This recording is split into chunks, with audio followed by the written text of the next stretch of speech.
إنه هو السميع البصير. والصلاة والسلام على سيد النبي الكريم. أريد أن ألقي أمامكم خطبة وجيزة حول هذا الموضوع: القدس قضية المسلمين.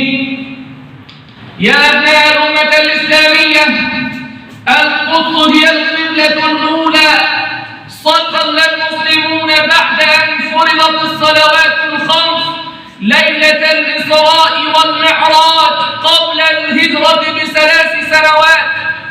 القدس هي أرض الإسراء والمعراج. كاد أن يكون سفر المعراج من مكة المكرمة مباشرا إلى السماوات العلى، ولكن الإسراء كان مقصودا إلى هذه الأرض الطيبة.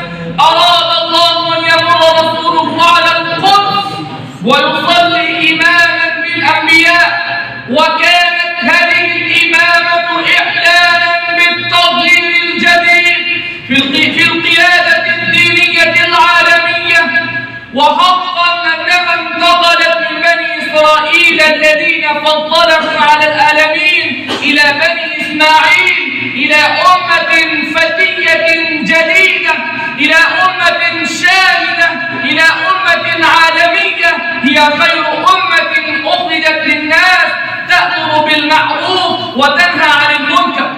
القدس أرض البركات، أرض الضباط والجهاد. القدس ثالث المدن المعظمة في الإسلام، وهي من المساجد الثلاثة التي لا تشد الضحال إلا إليها.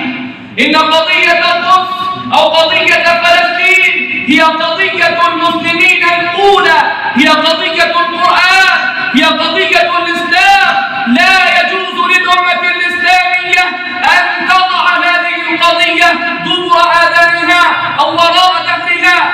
تفرض هذه القضية الإسلامية الحساسة على الأمة الإسلامية أن تهب لتدافع عن مقدساتها، لتدافع عن حرماتها، لتدافع عن دينها وشعائرها، وتبذل أقصى جهدها لتحريرها من براثن الصهاينة. لا تمكن